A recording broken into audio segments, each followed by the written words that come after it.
What's up everybody, welcome back. Now in this video we're going to be talking about the confirmed technology that Nintendo is working on behind the scenes, most likely for the Nintendo Switch Pro and Switch Lite versions to be introduced as soon as summer of this year, possibly released this year or even in early 2020. But they are working on confirmed technology here that they're planning on using for a shipping product according to their job listings.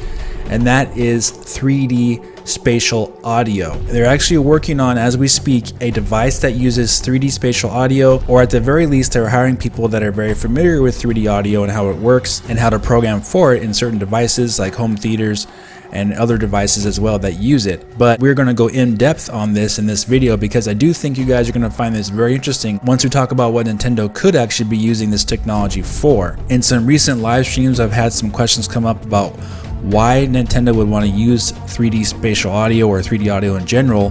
Why put so much effort into something like that if you're playing on the go at least half of the time? So I did some extra looking into the technology available, and there is actually some very interesting technology that companies are working on, such as Sony and LG, for example.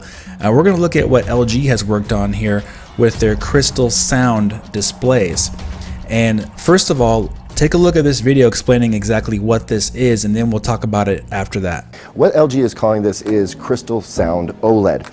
And basically that means that behind this screen, attached to this screen, are little transducers. There are 5 of them in total, 3 towards the bottom, 2 towards the top. And what that brings to you is sound from the screen. The screen is the speaker. Now, if you pay attention to the TV world, you may think, well, doesn't Sony already have that? Well, yes, they do. They have integrated it in some of their OLED TVs, but that's because LG developed that technology.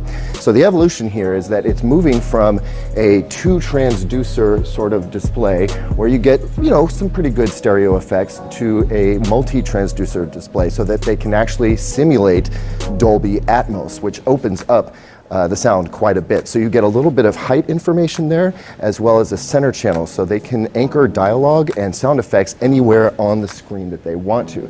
And that really adds to the sort of sense of realism. When you have sounds coming from where they're appearing on the screen, it's pretty impressive. So there you have it. Pretty cool, huh? Basically, this technology is already available, as brought out. Sony is using it in some of their TV screens, and also LG is using it, and they were the ones who pioneered this technology, using these transducers in the screen itself to create little vibrations that actually can emanate sound from the screen in various locations of the screen, quite possibly any location of the screen. It could appear that sound is coming from that area of the screen. So what that does for these TVs is that it allows for a more immersive type of sound. Say you have an airplane flying by on the screen, the sound of the airplane is going to come from that direction and not necessarily from where a speaker would put it. Usually speakers are placed at the bottom of the TV and the sound is projecting downwards. And of course, various techniques that sound engineers use to create the sound effect of the object on the screen to make it appear to be more localized for you has been the case normally, but this technology actually allows for the actual objects on the screen to appear to be sounding like they're coming right from where they are on the screen itself, which is really awesome technology. And like was brought out here, this technology is already available. It's already been prototyped, and it's even being used already in some smartphones by LG as well that they have just released recently. So if you put your thinking caps on here, what could Nintendo use as an innovative feature for a gaming device that has never used this type of technology before? You think about what they did with the 3DS. They were able to adapt 3D to handheld gaming in a way that was never done before. Just think about what they could do with this technology on a small 5-inch screen or what have you. Something innovative, very Nintendo-like, would be this type of technology to be used. Say you're playing a game of Mario, you have a coin pop up on one side of the screen, a coin pop up on the other side of the screen, and the sound emanates from that area of the screen, and then perhaps the game would require you to touch that area of the screen with your finger, for example. Obviously it'd be a touch screen, and it would correspond with the sound on the screen as well. Now, obviously developers could put all kinds of things in there for those type of experiences on the go. That of course would be an optional feature that you wouldn't have to do on your playing on your TV. But when you're playing on the go, certain types of things like that would make a really cool, innovative device by Nintendo. And I think it would really set it apart from other devices also, basically giving it that Nintendo edge that they're known for, putting in that extra innovation into their products. Because the Switch is innovative in a sense in how you can play on your TV and on the go instantaneously. And of course the Joy-Cons has some innovation there as well with some of the features it has. But something like this, they could actually program some very specific things to be done with this type of technology. Using this 3D audio from the screen itself, you can actually see the object on the screen, actually hear that the object is coming from that same area on the screen as well.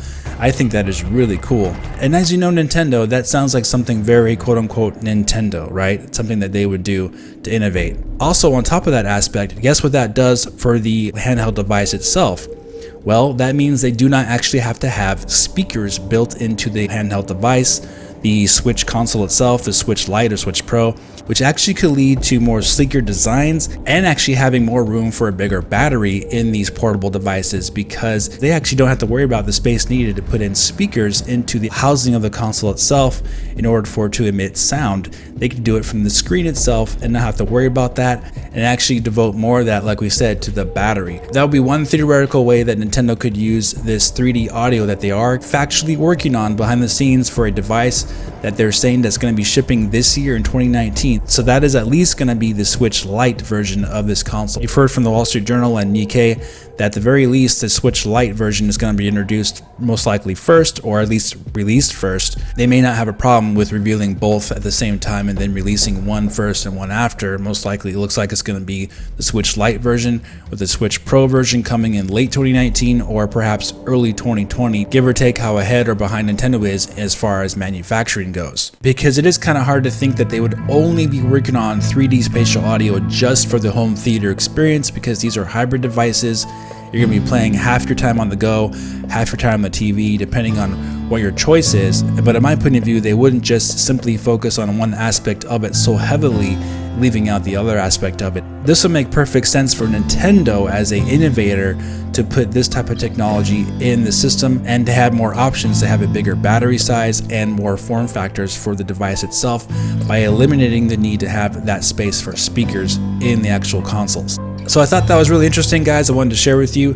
Let me know what you think about all this. Do you think that's possible? Obviously, there's going to be cost to be considered, but Nintendo's very clever. You have to remember that. They're very good at using technology that's already being used and simplifying it and using it in their portable devices in ways that we have not considered. So this might be one of those ways they could do that. So I'm really excited to see what they will do with this technology when they do reveal it later on. Alright guys, let me know what you think about this in the comment section. If you did enjoy this video, please hit the like button, subscribe for more, and I'll talk to you very soon in the next video. Have a great day.